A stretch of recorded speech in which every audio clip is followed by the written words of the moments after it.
좀 곰곰이 생각을 해봤었어요. 정말 어려운 부분이 아닐 수 없다. 하지만 이것은 어려우니까 조금 드문 것도 아니고 하나님의 자녀들을 사탄이 공격할 것을 예수께서 미리 아시고 친히 그 시험을 받으시면서 앞으로 시험 받게 될 하나님의 자녀들에게 그 시험을 어떻게 이겨야 할지를 정말로 보여주고 싶어서 받으셨던 시험인데 어떻게 드문 일이 되겠어요? 제 생각에는 정말 흔한 일일 것 같았었어요. 정말 그런 것 같습니다. 정말로 흔한 일이 아닐 수 없어요. 저는 그래서 우선 예수님께서 정확히 들여다보고 사탄의 심중을 들여다보고 얘기하신 것처럼 이것이 왜 시험인가를 말씀드리고요. 우리가 예수님의 말씀처럼 자, 하나님 말씀이 이러이러하니 더 빨리 이렇게 해라고 하는 그 사탄의 말을 듣고 하나님을 시험하게 되는 일이 뭔가, 그리고 우리가 그것을 이기는 길이 무엇인가 말씀을 드리겠습니다. 오늘 이 사탄이 인용하는 하나님의 말씀은요, 시편 91편이에요. 근데 이제 사탄은 정말 성경도 안 보고 정확하게 말해줄 수 있을 만큼 성경을 정말 잘 알아요. 예를 들어서 우리하고 비교하면 저만 해도 그렇습니다. 안 보면은 틀릴 수도 있어요. 그래서 준비를 성실히 하고 다 이해하고 암기도 해서 말을 해야 틀리지 않게 말을 하지, 그렇지 않으면 틀리게 인용하거나 또 틀리게 말하려고 했던 거 틀리게 말을 하거나 얼마든지 그럴 수 있어요. 근데 사탄은 어떠냐? 절대 그렇지 않습니다. 혹시 다르게 얘기하면 일부러 그러는 거지 몰라서 그런 거 아니에요.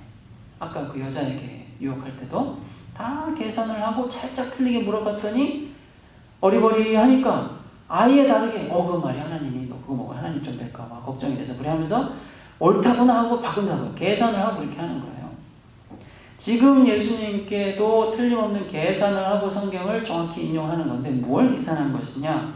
그래서 우리는 예수님도 잘 아시고 대답하시니까 성경을 안 보시고 얘기하는 거지만 우리는 시편 91편을 잘 보고 이해할 필요가 있어요. 시편 91편에서 정말로 사탄이 인용해서 예수님께 말하는 것처럼 하나님이 천사들한테 너를 위에서 명령을 하셔서 보호하라고 하실 것이다. 그리고 네 발이 돌에 부딪히지 않도록 너를 들 거다. 천사들이요. 그 얘기를 하는 시편 91편에 가서 하나님이 이 얘기를 무슨 뜻으로 하는가 잘 살펴보니까요. 하나님이 너를 위해서 명령하셔서 천사들에게 보호하라고 하신다는 그 너는 성도입니다. 성도. 그리스도가 아니에요. 성도. 그래서 더욱더 그리스도께서 성도에 받을 시험을 대신해서 받으시면서 승리의 모범을 보여주신다는 생각을 할 수가 있어요.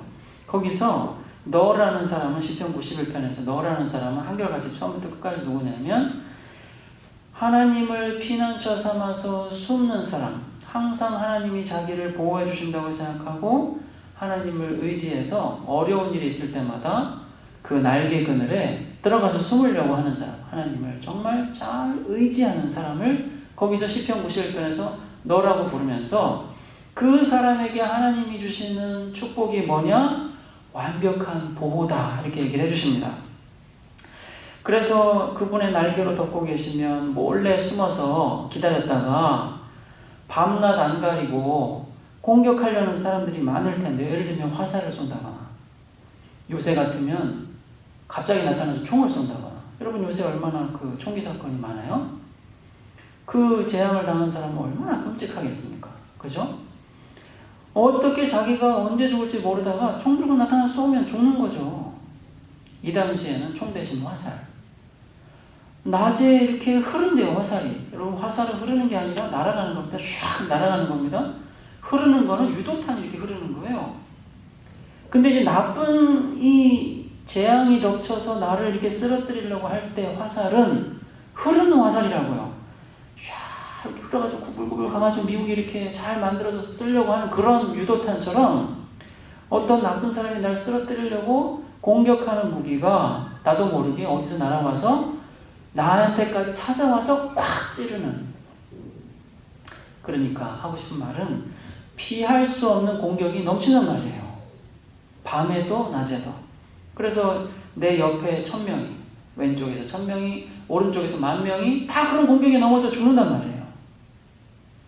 그럼 하나님을 의지하고 하나님께 자기 전능자에게 나의 거처요, 나의 피난처라고 믿고 말하면서 사는 사람은 혹시 내 바로 옆에까지 그 무서운 공격이 미치더라도 나한테까지는 오지 않게 하겠다는 그 보호하심을 약속하는 말씀이 시편 91편이에요. 그런데 그 보호가 언제 오느냐? 걸어갈 때. 이게 중요한 겁니다. 이게 왜 중요하냐면요, 사탄이 그 시편 말씀을 정확하게 틀리지 않고 완벽하게 틀리지 않게 인용하기는 하지만 이번에는 그 11절과 12절에서 딱 몇 단어, 길에서라는 구절만 딱 빼요. 근데 이걸 왜 빼냐? 빼면 뜻이 달라지거든요. 그걸 빼면 뜻이 달라져요. 여기 시편 말씀에 이렇게 되어 있습니다. 하나님이 이르시되 그가 나를 사랑하는데 내가 그를 건지리라. 그가 내 이름을 알되 내가 그를 높이리라. 건져주는 사람이 누구냐면 그가 너를 위하여 그의 천사들을 명령하사 너의 모든 길에서 너를 지킬 것이다 할 때 너의 모든 길에서라는 요 구절을 딱 빼고 사탄이 딱 얘기를 한다고요. 근데 이게 왜 뺀 것이 큰 차이가 있냐면 사탄이 지금 예수님을 높은 데다 세워놨잖아요. 제일 높은 데다 50m 이상의 높은 곳에다가 거기서 네가 네 몸을 던져 그러잖아요. 시편에서 얘기하는 하나님의 보호하심, 떨어져서 발이 안 부딪히게 하고 안 다치게 하고 천사들이 발을 이렇게 올려주고 하는 거는 길을 걸어가면서 하나님을 보호자라고 믿고 의지하면서 사는 성도를 가리키는 말이고요. 이렇게 인위적으로 높은 데 올라가서 떨어질 테니 그러면 하나님이 보호해 주세요라고 하는 상황은 상관이 없어요. 그게 또 얼마나 상관이 없냐면 길이라고 하는 것은 하나님을 의지하는 사람이 하나님을 믿고 살아가는 신앙생활을 뜻하는 말이고요. 평범한 도로 위의 평지를 뜻하는 게 아니에요. 그러니까 예수님이 지금 높은 데 올라가서 뛰어내리면서 그 말씀대로 해달라고 하는 것은 시편의 말씀대로 나를 발을 이렇게 천사를 보내서 받아주시라고 만약에 한다면 시편 91편에 써있는 말씀과는 안 맞아요. 그러니까 원래 시편에서 얘기하는 하나님의 보호하심, 발을 안 다치게 하는 것은 뭐냐면 길을 간다, 성도가 길을 간다, 그죠? 여러분이 아침에 급하게 출근 준비를 해서 매일처럼 시작하는 일과들, 어머니는 집에서, 아버지는 밖에서, 학생은 학교에서 여러 가지 있지 않겠습니까? 그 사람이 살아가는 일상생활의 모든 흐름들이 다 길을 걷는 거예요. 구약 성경에서는 그래서 의인들은 의로운 길을 간다 그래요. 여러분 어디에 길 이름이 의라는 게 있습니까? 실제로 우리가 가는 도로 이름이. 그때나 이스라엘 사람들 살았던 시대나 우리 때는 없어요. 그렇지만 우리도 의의 길을 가야 되거든요.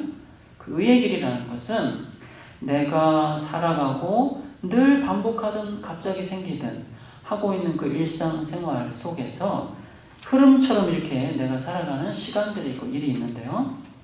나는 마치 그 일들을 하면서 길을 걸어가는 사람과 같다는 거예요. 악인이 사는 대로 안 살면 악인의 길을 가는 게 아니에요. 죄인처럼 어디 가가지고 거기서 뭐 하고 있지 않으면 나는 죄인의 길에 서 있는 게 아니라고요. 내가 내가 원하는 대로 인생을 사는 사람이 아니면 오만한 자가 아니라고요. 하나님께서 우리에게 내 길을 걸으라고 하실 때는 하나님이 말씀해 주신 인생을 사는 지혜가 있을 때 그 지혜를 따라서 사는 모습이 길을 가는 거예요. 근데 그렇게 할 때 길 위에 돌이 있어요. 어딘가는 푹 꺼진단 말이에요. 그러면 내가 거기 길을 가다가 하나님 말씀대로 살면서 순종하면서 의로운 길을 가려고 하는데 그 길이 예수님 말씀처럼 좁단 말이에요. 별로 안 온단 말이에요, 사람들이. 그러면서 거기 어딘가 푹 빠지면서 내가 이렇게 떨어져야 할 상황이 올지도 몰라요. 비유컨대 시적으로. 그러면 내 발이 돌에 부딪히지 않겠어요? 그런 하나님 말씀대로 지키면서 의의 길을 가려고 하는 사람에게 닥치는 갑작스런 한번 발걸음이 푹 꺼질 것 같은 이 휘청하는 어떤 위험이 눈앞에 있을 때 나는 혹시 휘청하면서 툭 떨어질지 몰라요. 하나님이 그때 천사에게 야 위험하다 빨리 하면서 탁 받쳐준단 말이에요. 괜찮게 그 의로운 길에서 상처받지 않게. 그리고 길 위에 독사라든가 사자 얘기를 합니다. 시편에서 맹수는 주로 맹수는 하나님을 안 믿는 사람들의 그 거친 모습, 이 무도한 모습, 그런 식으로 맹수들을 자주 표현합니다. 하나님의 그 백성들의 사회 속에서도 죄인을 또 맹수로 표현하기도 해요. 근데 사자나 뱀, 특히 뱀, 그런 게 딱 기다리고 있다가 길에서 네가 오면은 확 덮치려고, 사자 같은 거, 뱀 같은 거 탁 물려고 할 텐데, 그때 하나님은 너를 보호하시기 위해서 너의 발을 굉장히 강하게 해주셔서 어떻게 하냐면 사자도 밟아버리고 뱀도 밟아버리고 너는 괜찮고. 그래서 이 모든 하나님께서 약속하신 그 하나님을 진실하게 의지하고 하나님을 자기 피난처로 삼고 의의 길을 가는 사람에게 약속하신 은혜는 뭐냐면, 하나님을 의지하고 성도로서 살 때 그 길에서 만나게 될 나쁜 사람이라든가 그 사람들이 공격하는 못된 일이라든가 공격이라든가 이런 것들이 있을 때 그런 것들이 없어지게 하신다기보다는 그런 일들이 있을 때 하나님께서 당신의 사자를 통해서 보호해 주겠다고 하신 것입니다. 이것이 시편에서 얘기한 하나님이 천사를 통해 발을 안 다치게 해주시겠다는 얘기예요. 높은 데서 내 몸을 던져서 그 내려올 때 이 중력의 충격 때문에 다칠 수밖에 없는 그 발을 이렇게 보호, 이런 거는 전혀 상관이 없어요. 근데 그 길 위에서라는 말을 딱 뺀 순간 그 길이 가진 하나님의 성도의